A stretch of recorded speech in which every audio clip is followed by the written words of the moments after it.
Je vous remercie. Merci. Je passe la parole maintenant à Jérôme Guedj pour le groupe socialiste.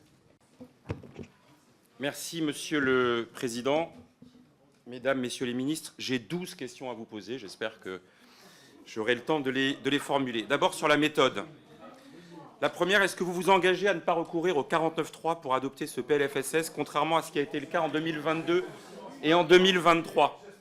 Et pour éviter cela, je vous fais une suggestion, c'est ma deuxième question. Acceptez-vous de participer à ce travail de co-construction pour éviter à recourir au 49.3 et pour cela de participer la semaine prochaine au débat de la Commission des affaires sociales pour pouvoir être avec nous quand nous allons examiner les différents amendements. Ça a été fait sur le PLFSS rectificatif sur la réforme des retraites. Je pense que ce serait utile vu le faible temps que nous avons eu pour travailler sur ce PLFSS.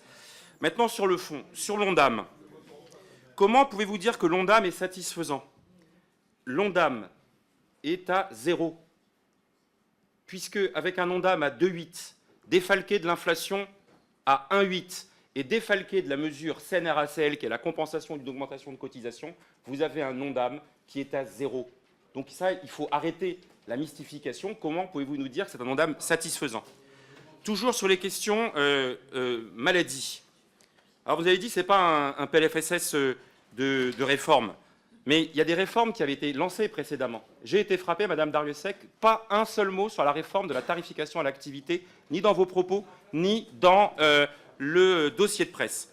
Cinquième question. Quel est le détail et les scénarios des mesures de freinage ? Vous nous dites 1,1 milliard sur l'augmentation du ticket modérateur. Je pense qu'à un moment donné, il faut nommer les choses. Est-ce que vous pouvez nous confirmer que vous avez d'ores et déjà préparé des textes réglementaires pour passer le ticket modérateur de 30% à 40%, c'est-à-dire concrètement d'avoir un reste à charge qui est aujourd'hui d'environ 8 € payé par les mutuelles ou par les personnes quand elles n'ont pas de mutuelle, qui va passer à 12 €. Est-ce que cette mesure, elle existe ? Est-ce que vous avez des premiers documents que vous avez concertés avec les acteurs du secteur ? Sur les mesures nouvelles en matière santé, moi je suis un peu frappé. La grande cause nationale, c'est la santé mentale.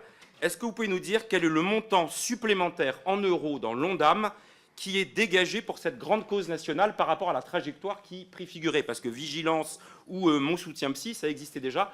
Combien de millions d'euros supplémentaires pour la grande cause nationale en 2025 ? Sur les soins palliatifs, vous nous dites nous mettons 100 millions. Si vous voulez écouter les parlementaires, il y a quelques mois, à l'unanimité, dans le cadre de l'examen du texte sur la fin de vie, ils ont voté un amendement qui prévoyait qu'en 2025, nous souhaitions, nous parlementaires, 212 millions pour la programmation des soins palliatifs. Pourquoi ne pas avoir repris, c'était déjà un travail de co-construction, le consensus dégagé chez les parlementaires. J'en viens au sujet sur le vieillissement.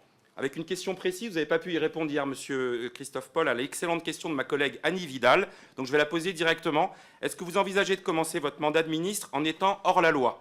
Puisque l'article 10 de la loi du 8 avril 2024 prévoit que le gouvernement doit présenter avant le 31 décembre 2024 une loi de programmation sur le grand âge.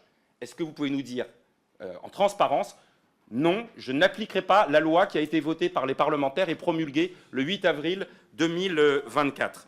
Vous avez dit dans votre intervention qu'il incombait d'accompagner dès maintenant la transition démographique, la faiblesse des propositions. Je ne peux pas y revenir parce qu'il ne me reste que 25 secondes. Je voudrais enfin terminer sur la question des exonérations de cotisations sociales.